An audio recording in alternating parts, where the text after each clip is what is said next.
रूस की ओर थोड़ा देखें। रूस के बारे में यह है कि यूरोप के सभी राज्यों में, इस नक्शे में भी आप देखिए कितना विशाल है। रूस सबसे विशाल था। 10वीं शताब्दी में रूस ने ईसाई धर्म स्वीकारा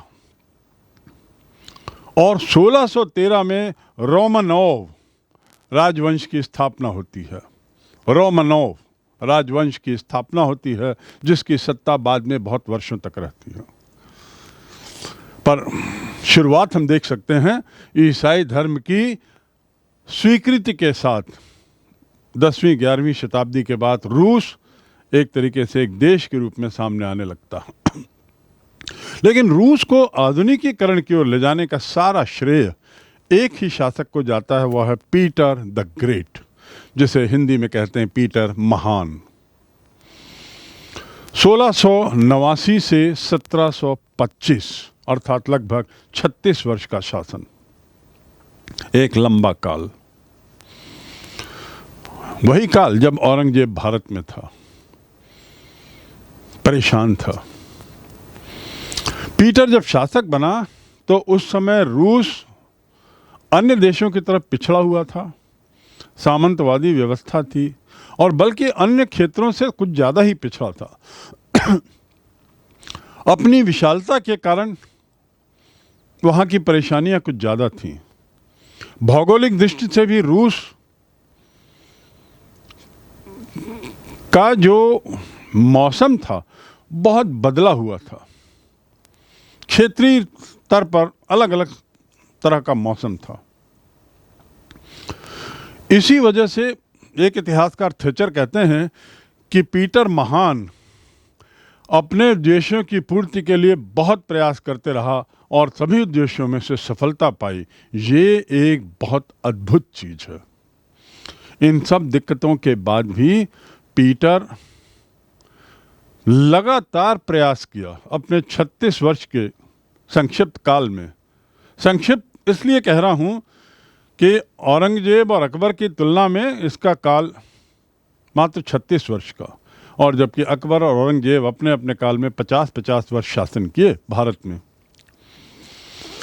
तो ये पीटर महान के लिए बहुत बड़ा ट्रिब्यूट है, श्रद्धांजलि है कि इतिहासकार कहते हैं कि बहुत प्रयास करते रहने के परिणाम स्वरूप वो सभी उद्देश्यों में सफल होता है, और यह निस्संदेह बहुत अद्भुत बात है। पीटर ने जो रूस में जो सामंतों की सभा थी, उनका जो संगठन था जिसे बोयर्स कहते हैं, उसे भंग किया। सबसे पहला काम। अन्य देशों की तरह यहाँ पर भी सामंतवाद पर हमला हुआ। चर्च पर पूरा नियंत्रण ले लिया, अर्थात धार्मिक मामलों को भी पीटर ने अपने ही कब्जे में लिया और रूस का एक तरीके से उसने पाश्चात्यीकरण किया, वेस्टर्नाइजेशन किया। और जब वेस्टर्नाइजेशन होता है तो मॉडर्नाइजेशन की ओर बढ़ते हैं। पश्चिमीकरण के परिणाम स्वरूप रूस का आधुनिकीकरण भी प्रारंभ होता है, और इसीलिए पीटर को आधुनिक रूस का जन्मदाता कहते हैं। तो इस प्रकार हमने 4 नए साम्राज्यों के बारे में पढ़ा, उनके उदय के बारे में, जो आधुनिकीकरण की ओर बढ़ रहे हैं और जो यूरोप के सामंतवाद को पीछे छोड़ते हुए यूरोप को एक नई दिशा दे रहे हैं। उसमें इंग्लैंड में हेनरी ट्यूडर, स्पेन में इजाबेला फर्डिनांड, फ्रांस में चार्ल्स, और उसके अलावा लुई 14 और इंग्लैंड में पीटर द ग्रेट। इनको श्रेय जाता है यूरोप के आधुनिकीकरण के प्रारंभ के, आधुनिकीकरण की प्रक्रिया को शुरू करने का। वर्तमान यूरोप की परछाई इनके काल से देखी जा सकती है। पीटर द ग्रेट के बाद पीटर की पत्नी कैथरीन रूस की शासिका बनती हैं, लेकिन मात्र 2 वर्ष के लिए। उसके बाद पीटर द्वितीय, जारीना, इवॉन, पीटर तृतीय ये शासक बनते हैं। इसमें कैथरीन द्वितीय ने बहुत अच्छे तरीके से अपने नवगठित राष्ट्र की गृह नीति और विदेश नीति को संभाला और रूस में जो रमन और राजशाही थी उसको गौरव दिया। तो इस प्रकार रूस के भी कई शासकों का रूस के आधुनिकीकरण में योगदान है, पर उसकी शुरुआत पीटर द ग्रेट के साथ होती है। याद रखेंगे, जैसे लुई फ्रांस का है, ऐसे ही पीटर शब्द जो है उसका संबंध हमेशा रूस से है। इस प्रकार ये अध्याय यहाँ समाप्त होता है और हम शुरू में जो हमने बिंदु को छुआ था, बिंदुओं को, और बताया था कि इस अध्याय में हम क्या क्या अध्ययन करने जा रहे हैं, अब हम स्पष्ट है उन सभी बिंदुओं का अध्ययन कर चुके हैं। इसके बाद अब हम आते हैं प्रश्नों की ओर, इस अध्याय से जुड़े हुए कुछ प्रश्न। तो इन चारों नवोदित राष्ट्रों के उदय के साथ हम 15वीं सदी के अंत में पुनर्जागरण की सोच ने क्या बदलाव लाए, इसको देखें। उसने यात्रा एवं खोजों को बढ़ावा दिया और ये लगभग चारों राष्ट्रों में ये डेवलपमेंट देखा गया। परिणाम स्वरूप अनेक देश और महाद्वीपों की खोज होती है, जिसमें भारत, चीन, वेस्ट इंडीज आदि हैं। इसके बाद ये जो बदलाव हैं या यात्राएं हैं, मूल रूप से पुर्तगाल और स्पेन के नेतृत्व में होती है। और इसका परिणाम क्या होता है? आपसी संपर्क एवं उसके परिणामों की यदि चर्चा करें तो व्यापार, यात्राएं, भौगोलिक खोजें, इसके परिणाम स्वरूप नए लोगों से संपर्क होता है, परिणाम स्वरूप दुनिया बड़ी होती है, परिणाम स्वरूप चर्च द्वारा इन संबंधों को प्रोत्साहन दिया जाता है क्योंकि ये ईसाई धर्म के प्रचार में मदद करता है, उससे उनको लाभ होता है। और भूगोलवेत्ता हसन अल वदान पहली बार अफ्रीका का उसके द्वारा भूगोल लिखा गया, पहली बार। नए राष्ट्रों के उदय के परिणाम स्वरूप नए शासकों द्वारा स्थायी सेना और नौकरशाही और राष्ट्रीय कर प्रणाली स्थापित करने का प्रयास किया जाने लगा। समुद्र पार व्यापार के विस्तार की नई संभावनाओं की शुरुआत देखते हैं। 12वीं-13वीं सदी में होने वाले सामाजिक परिवर्तन जो देखे गए, उसके पीछे ये शासक मुख्य कारण थे, शासकों की सफलता मुख्य कारण थी। विभिन्न कारणों से सामंतों पर राजाओं की निर्भरता कम होती है। छठवां, सामंतों व अभिजात वर्ग के प्रभाव में कमी आती है। और आखिरी, अभिजात वर्ग द्वारा प्रतिरोध स्वरूप हम कुछ उदाहरण अब उनके द्वारा विद्रोह,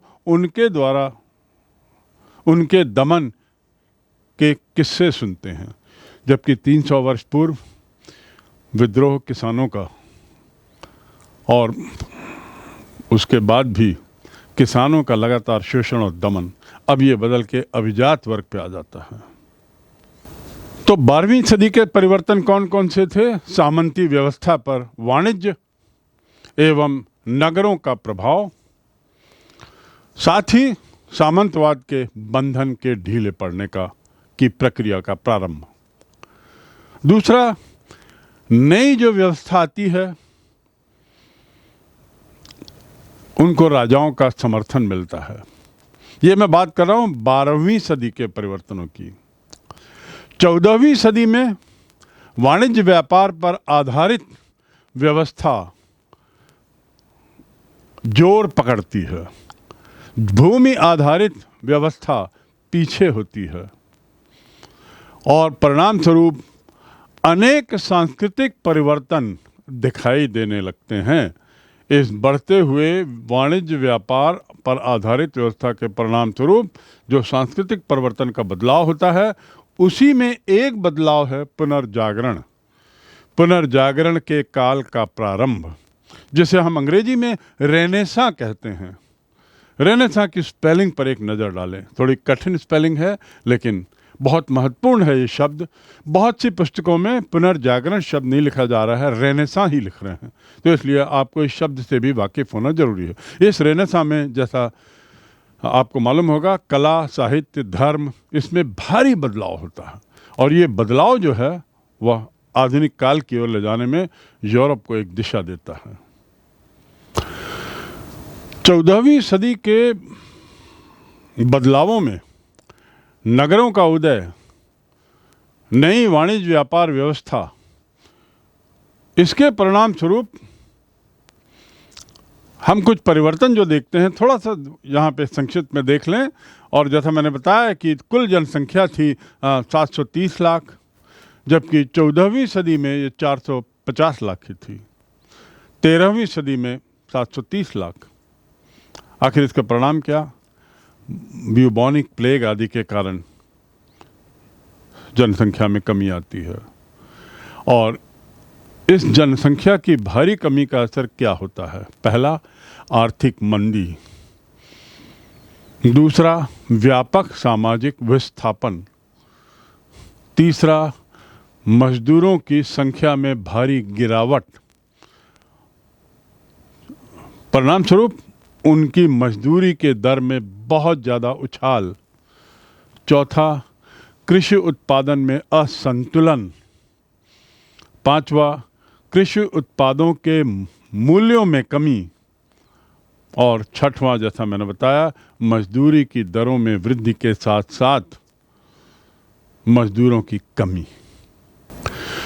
मैनर की जागीर के संबंध में बिंदुवार ये जानना जरूरी है कि पहला बिंदु, मैनर जो था वो लॉर्ड का व्यक्तिगत भवन था। दूसरा, लॉर्ड द्वारा गांवों पर नियंत्रण का वो जरिया था और अपना मालिकाना हक बताने का भी ये जरिया हुआ करता था। मैनर की जागीर के संबंध में तीसरा बिंदु है, इस जागीर में बहुत से परिवार रहते थे, जैसा कि नक्शे से स्पष्ट है, जो बहुत से कामों से जुड़े हुए थे। चौथा बिंदु, प्रत्येक वस्तु जागीर में उपलब्ध थी, चाहे वो अनाज हो, लोहार हो, बढ़ई हो, राजमिस्त्री, मदिरा बनाने वाले, खेती करने वाले, सभी लोग उपलब्ध, सुरक्षा देने वाले। पांचवा बिंदु, जागीर में अलग अलग तरीके की भूमि थी और अलग अलग तरीके के भवन थे। अलग अलग तरीके की भूमि का तात्पर्य है राजा के खुद का महल जहाँ पर था, टीले पर, चरागाह, अरण्य भूमि जहाँ राजा शिकार करते थे, चर्च की भूमि, दुर्ग जिसे एक तरीके से किला कह सकते हैं, आदि आदि। और इसके बाद किसान की स्वयं की भूमि ना हो करके वह भूमि जो राजा की थी जिसमें कृषि होता था। मैनर की जागीर का अंतिम बिंदु है, आत्मनिर्भर नहीं थे। ये सबको समझने के बाद ऐसा न लगे, आप ऐसा ना समझें कि जागीर जो थी वह अपने तय पूरी तरह आत्मनिर्भर थी। नमक, आटा, चक्की, धातु के बर्तन, ये सब बाहर से आते थे, क्योंकि इनका उत्पादन, निर्माण किले के अंदर, चार दीवारी के अंदर संभव नहीं था। मैनर की जागीर में, मैनर जो है वो उपजाऊ जमीन होती थी। इसमें रहने वाले लोग मैनर की भूमि पर ही निर्वाह करते थे और यहाँ किसानों का जीवन बड़ा कष्टप्रद होता था, क्योंकि पूर्ण रूपेण अपने लॉर्ड की सेवा में ही लगे रहते थे, इसलिए शोषण बहुत होता था। और जो मैनर का मालिक था, यानी स्वामी, यानी लॉर्ड, वह विलासिता का जीवन व्यतीत करता था।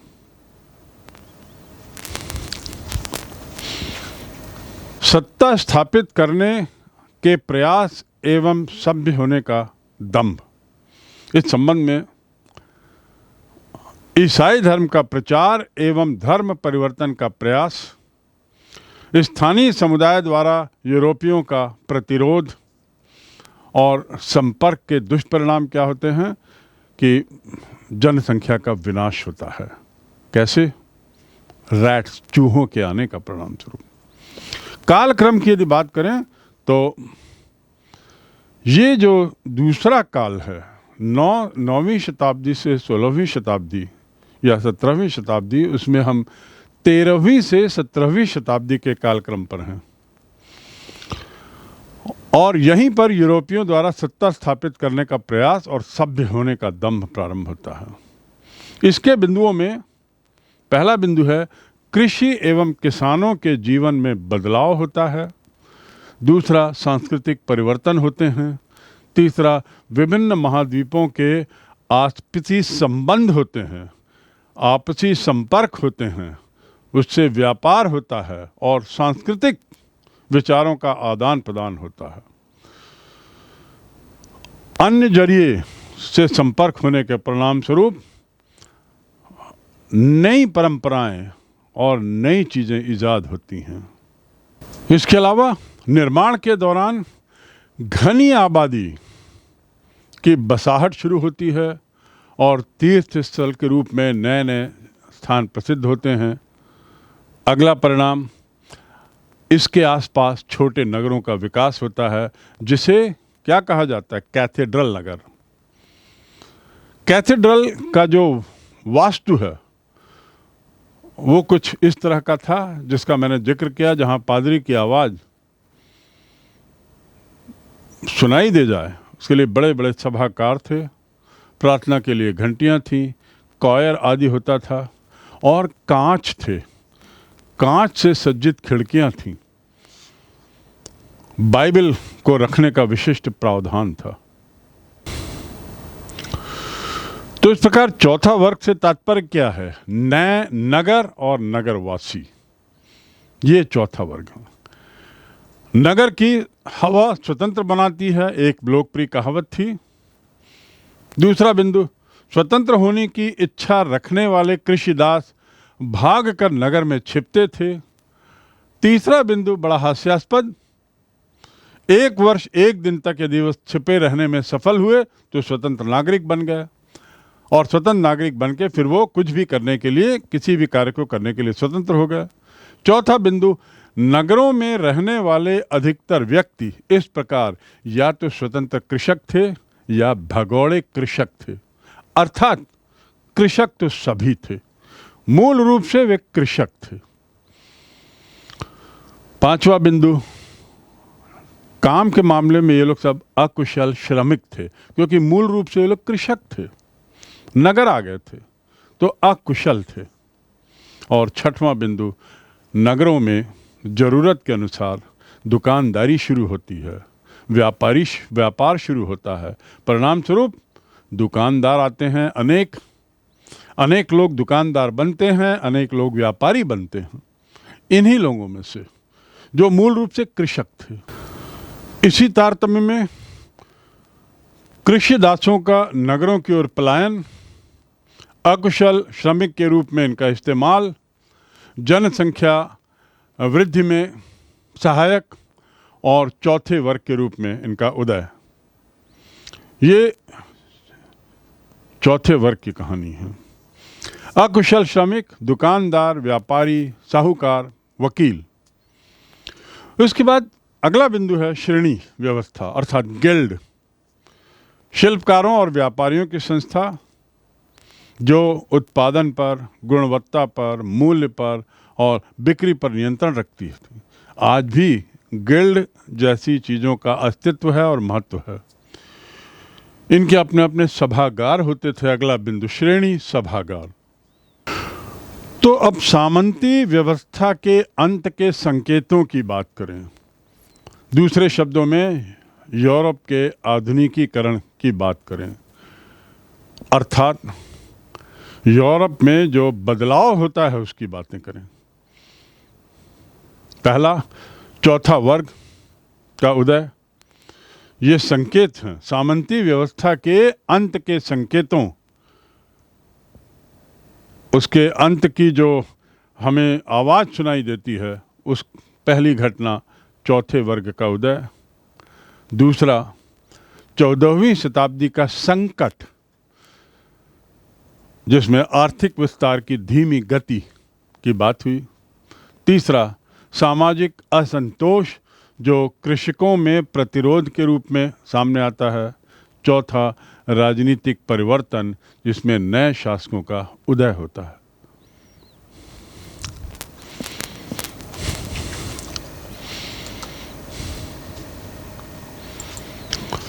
तो मौसम में परिवर्तन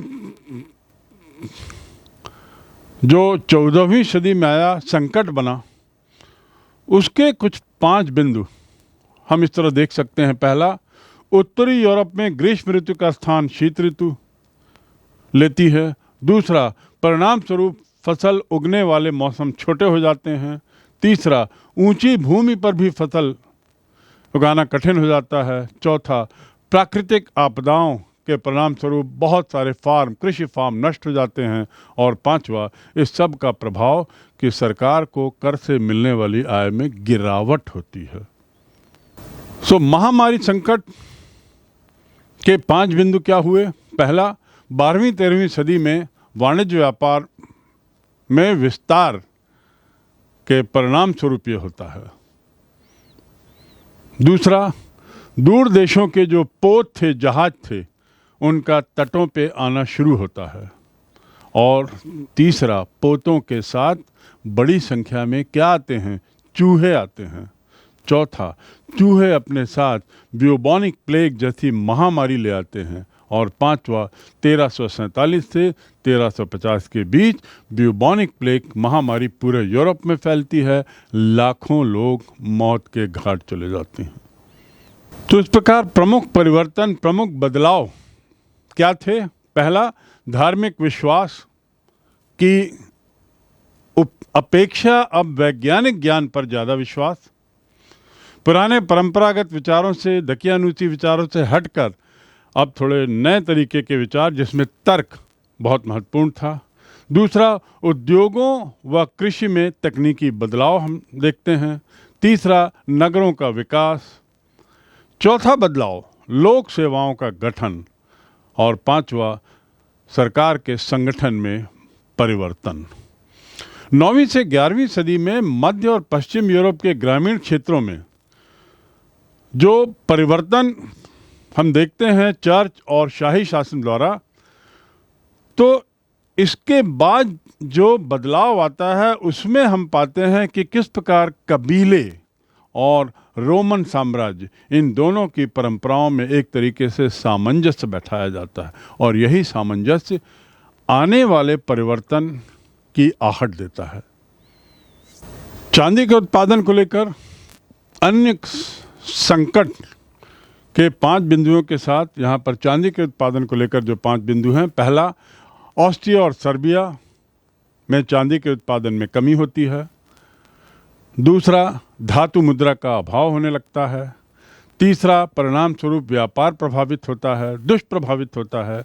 चौथा, सरकार द्वारा चांदी और मुद्रा की शुद्धता घटानी पड़ती है। और पांचवा, मुद्रा में सस्ती धातुओं का मिश्रण। और इस प्रकार एक तरीके से हम देखते हैं कि मुद्रा स्वयं की कीमत में गिरावट आती है। तो इन चारों नवोदित राष्ट्रों के उदय के साथ हम 15वीं सदी के अंत में पुनर्जागरण की सोच ने क्या बदलाव लाए, इसको देखें।